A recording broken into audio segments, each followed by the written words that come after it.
Shalom everyone. Let's talk today about computer vision on edge devices.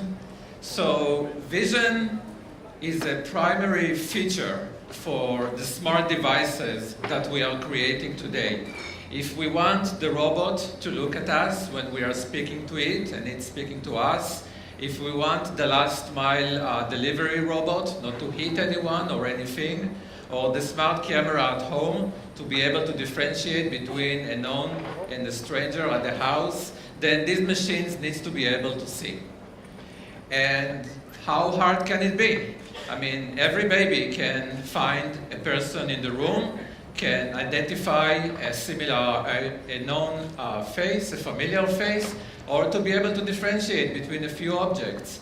So we try to teach computers to differentiate between dogs and muffins. How hard can it be? Apparently, machines and our algorithms find it to be challenging. Dogs sometimes look like muffins, like bagels, like fried chicken, like bread.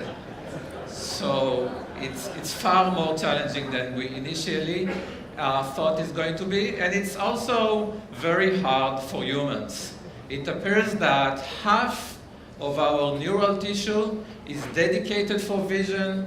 About 2/3 of our brain electric activity is dedicated to vision. So it's a very, very challenging task even for us. And let's pause for a second to think about it. Speech, writing exist for a few thousand years. They're also based on rules that we created them. There is a finite number of letters, of words, of patterns, of templates, but with vision it's not even close. The world is completely infinite, and what we are trying to do today is to recreate the brains that are evolving on the earth for hundreds of millions of years. Hard? Yes, but not impossible. In some benchmarks, like the one I showed before with the dogs and the food items and so on, we are making an amazing progress. The world community, in this benchmark, the error rate year over year is just going down, and a couple of years ago the computers became even better than people. The big difference probably happened over here, 2012, combination of algorithms known by the name deep learning and the cloud computing, the ability to bring a lot of resources in order to solve these problems. And along the years, the history of computer vision was very much related to the history of compute power. In the very early days, computer vision was never in the mainstream. There was not enough compute power to run these type of algorithms. Things changed with the cloud. Suddenly we can allocate a large cluster of resources in order to run and to be successful in these benchmarks, to beat human beings. But these are, again, it's cloud solutions. They are not too practical. If you want to build a vehicle, then we have issues of network availability 100% of the time, privacy, security, latency, and so on. The future is in the distributed, in the edge computing. The ability to run these algorithms, these super heavy algorithms, on the edge devices. And this is edge computing today. Just in case you wonder, you always see the self-driving car from the outside. So this is how it looks from the inside. Practically a little cloud in the trunk that can do the self-driving car. For the smaller devices, we can do simple stuff, like the ability to find a person in a room, to identify a face, and so on, but the price is high today. We need 8 cores, 6 cores, processors, in some cases hundreds of cores of GPUs. Prices of these cores are between tens to hundreds of dollars, which are limiting these devices by size, power, heat, price, and so on. And this is where Brodmann17 advantage comes to play.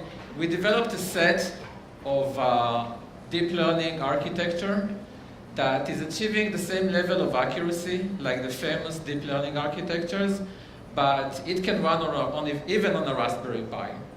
These algorithms, they need about, if you compare them to the state-of-the-art algorithms, they are achieving the same level of accuracy and robustness, but they need about 5% of the compute power, and this is why they can run on a Raspberry Pi that costs a few dollars.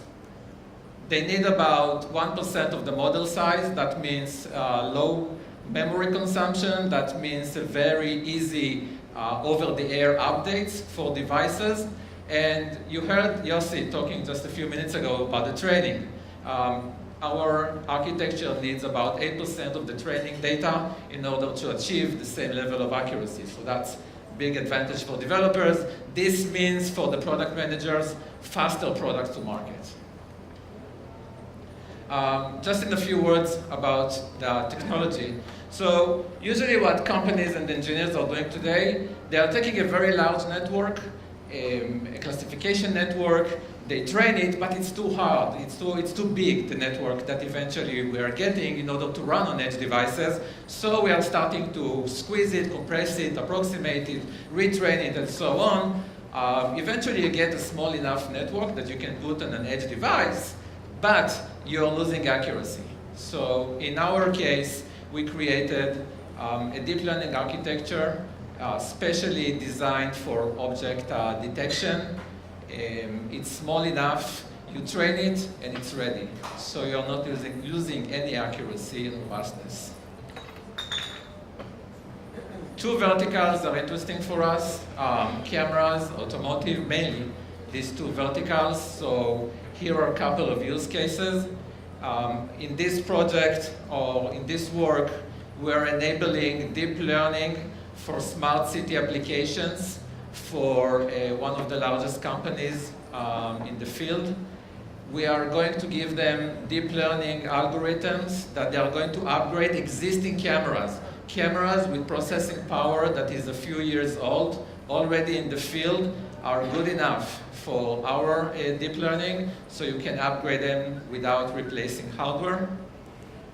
This is another example, face detection on the smartphone.